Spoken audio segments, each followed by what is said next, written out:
subimos a esta mesa y sumamos alguien que tuvo mucho protagonismo en los últimos tiempos, en las últimas horas, porque bueno, se detectaron irregularidades gravísimas en las compras del Ministerio de Salud durante la emergencia del COVID. Lo detectó la Audiencia General de la Nación, estuvo hablando de eso también Jesús Rodríguez, pero no está aquí solamente por este hecho puntual, sino porque Jesús es para mí uno de los grandes intelectuales de la política, es alguien que se siguió formando de una manera deslumbrante. No dejo de hablar con él casi todas las semanas, desde hace muchos años, debe ser 10 años por lo menos, y discutir con él de política es realmente maravilloso, así que bienvenido, Jesús, ¿cómo estás? Buenas noches. Hola, Jorge, buenas noches. Muchas gracias por tu desmesurado apertura y recibimiento. Gracias. Bueno, primero rápidamente, porque más o menos los oyentes de Mitre ya lo conocen, pero rápidamente, ¿qué irregularidades se detectaron por parte del gobierno, Jesús? Bueno, estamos hablando de un estudio de la auditoría que está enmarcado en un trabajo regional de todos los países de América Latina, que se propuso ver cómo reaccionaron los gobiernos frente a la pandemia, en términos del análisis de sus compras, mirando la transparencia y la rendición de cuentas. Y nosotros hicimos, fruto de este acuerdo internacional, el estudio de las compras del año 2020 del Ministerio de Salud de la Nación.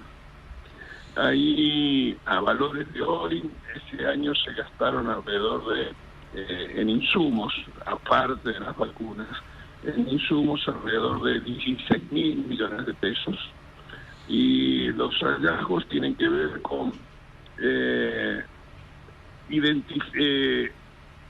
poder probar que la mayoría de las compras se hicieron fuera de licitaciones y a través de adjudicaciones directas, evitando el sistema del portal comprar, que le da transparencia y permite que todos los oferentes se presenten a eventuales vocación de compras de la administración, y que eso tiene consecuencias, y las consecuencias tienen que ver con falta de transparencia, tiene que ver con opacidad, tiene que ver con cuestiones que abren las puertas a las irregularidades.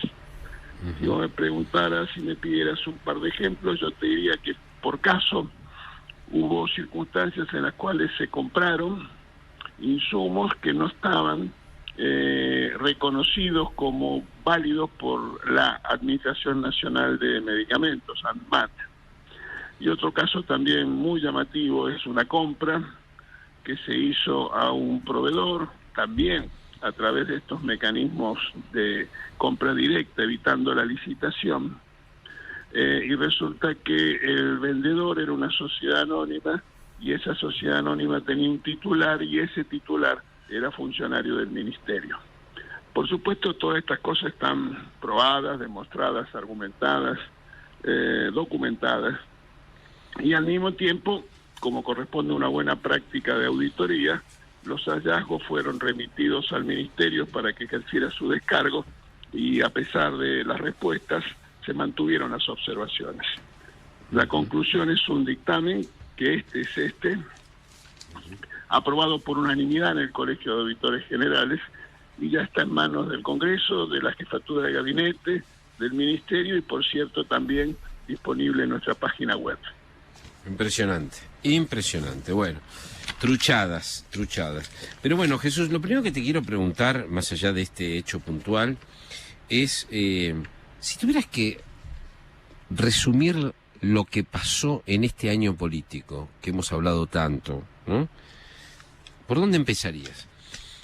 Empezaría por señalar que el oficialismo tiene un conflicto a cielo abierto, que su origen es el modo en el cual se conformó el gobierno y el oficialismo y la propuesta que ganó la elección del año 2019, que es el resultado de una anomalía dada por una situación a través de la cual una persona un día decidió nominar a los dos principales cargos políticos de la Argentina, el presidente de la Nación y el gobernador de la provincia de Buenos Aires, sin un congreso partidario, sin una elección interna, sin consultar a los afiliados, sin pensar en los ciudadanos, nada, por su propia decisión. Bueno, esas cosas cuando empiezan así no terminan bien. Te invito a que pienses el caso de Colombia, Uribe y Duque, donde el poder real no está en la sede oficial del gobierno, o más cerca en Brasil, Lula, Dilma, y ni que hablar de nuestra historia propia, Perón, Isabel, Cámpora, etcétera. Cuando eso sucede, las cosas no terminan bien, y es lo que estamos teniendo, ¿no? Porque esa situación a mitad de camino entre doble comando y nadie al mando, se neutraliza recíprocamente y produce lo que estamos enfrentando, una suerte de parálisis, porque si uno mira bien lo que nos pasó este año, para citarlo solamente, hubo leyes del Congreso que no eran iniciativa del Ejecutivo, hubo iniciativas del Ejecutivo que no fueron tratadas en el Congreso, y el resultado de eso es que los otros poderes no funcionan. Entonces el Congreso no funciona, el Poder Ejecutivo está bloqueado en su relación con la posibilidad de toma de decisiones, y entre los dos deciden avanzar sobre el tercer poder, el judicial, hace un damero institucional extremadamente complejo, riesgoso y peligroso. Mira, Jesús, yo voy a vos y a la mesa, voy a describir, por ahí me estoy olvidando algo importantísimo, ¿no? Voy a dejar fuera el Mundial, por supuesto, pero a ver, si uno tuviera lo que recuerda de este año, porque parece que pasaron 10 años en este año, ¿no? Guerra interna intensa entre el cristinismo y Alberto Fernández. Granizada sobre Guzmán. Renuncia de Guzmán. Incertidumbre ahí en el medio. Crisis casi una crisis institucional. Se rumorea que Alberto Fernández dijo que se iba, etcétera. Massa. Ajuste de Massa. Juicio oral de la señora. Intento de atentado fallido y acusación de que la oposición había financiado ese atentado. Condena y renunciamiento histórico que ella plantea de otro modo. Esto, a grosso modo, me estoy olvidando de algo, no sé, creo que es lo principal, ¿no? Te estás olvidando de los avances sobre la Corte. Bueno, también, claro, los avances institucionales yo los doy por hecho, claro, avance contra la Corte, claro, sí. Bueno, esto fue el año. Y el desacato a un fallo de la Corte. Claro. Cuando uno lo ve así, ¿qué piensan ustedes de este año, ¿no? Porque realmente nosotros perdemos, nos cuesta ver la película, ¿no? Por supuesto, este año es el resultado del voto castigo del año pasado, ¿no? Lo que hemos visto es el resultado de aquel voto castigo. Lo que yo me pregunto, ¿qué hace Jesús? Hablamos ayer y seguimos hablando, Miguel. Hola, Miguel, ¿cómo estás? Bien. Lo que me pregunto, es imposible predecir y profetizar acá, pero hablaba hace un ratito aquí con Gonzalo Garcés en la mesa. Pero ¿cómo sigue esto, no? Porque vos decías recién muy bien estas cosas referidas a la manera en la que se designó la fórmula presidencial terminan mal. ¿Y todo esto cómo termina? No lo sé. Lo que yo sí sé, puedo sacar una conclusión. Que para esta altura del año que viene, sí, cuando ya el presidente Fernández no esté ejerciendo la presidencia, y la doctora Kirchner tampoco la vicepresidencia, cuando eso suceda hay una certeza que ya tenemos, y es que los argentinos vamos a ser más pobres que lo que éramos al principio del gobierno del presidente Fernández y la doctora Cristina Fernández de Kirchner. El ingreso por habitante, la riqueza por habitante, el Producto Bruto Interno por habitante del año 2023 va a ser menor que el que era en el 2019. Punto. Fuera de discusión. Definitivo. Ni que hablar de esperables 3 dígitos de inflación, nivel de actividad económica que yo francamente creo que está estacionario en el mejor de los casos. Eso quiere decir que no va a poder reducirse la brecha de desigualdad. Con una situación externa compleja, la combinación de menos precios de exportación y menos cosecha, las estimaciones dicen que puede hacer que las exportaciones de granos del complejo agrario sojero será menor en relación del 23 comparado con el 22, de cerca de 10.000 millones de dólares. Estamos en una situación compleja. Entonces, frente a esta situación, lo primero que tiene que haber es ponerse en la cabeza cuál es la prioridad. Y la prioridad es generar las condiciones para evitar que la situación empeore.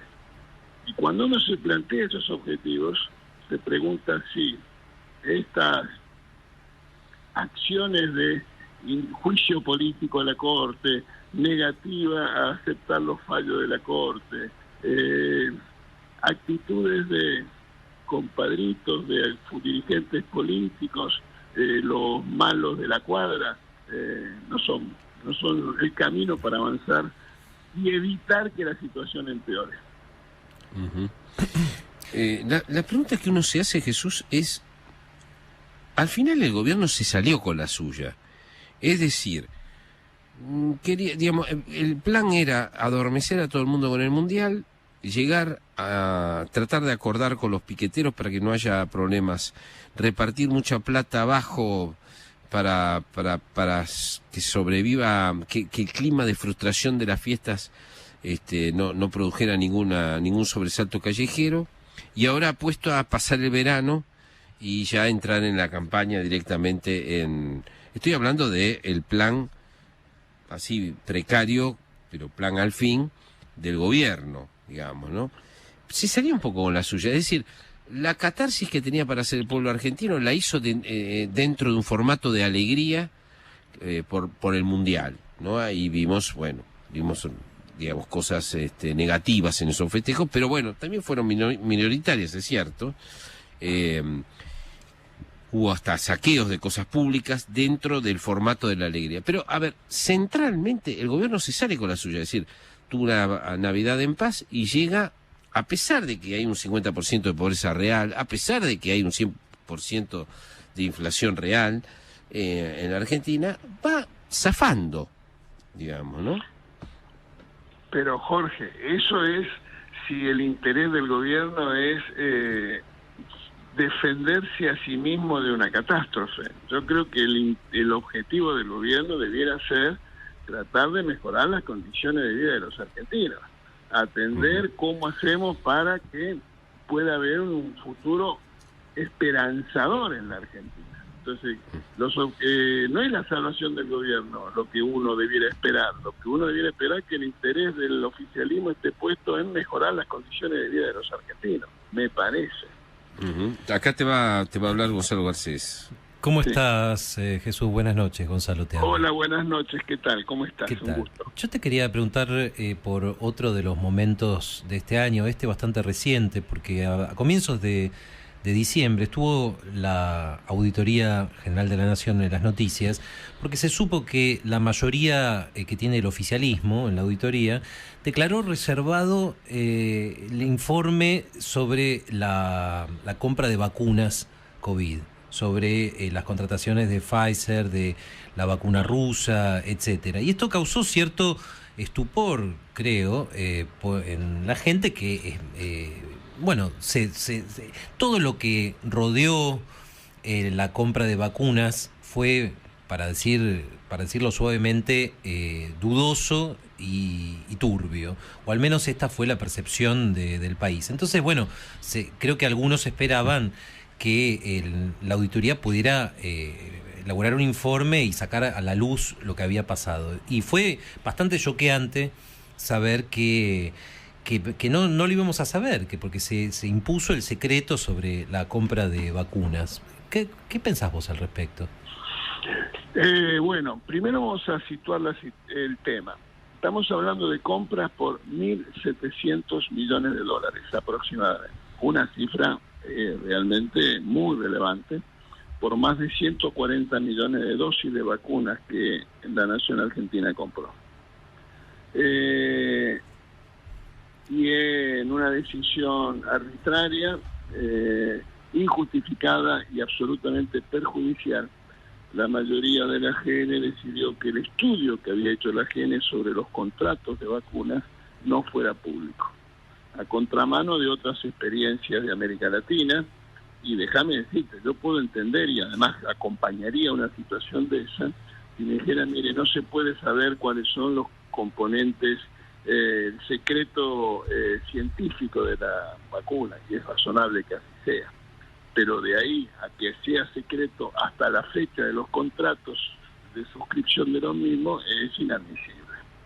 Entonces, eso es gravísimo, porque desde la Declaración de los Derechos del Hombre y del Ciudadano, en la Revolución Francesa en 1789, en el artículo 14 se consagra el derecho de los ciudadanos a conocer qué pasa con los recursos públicos.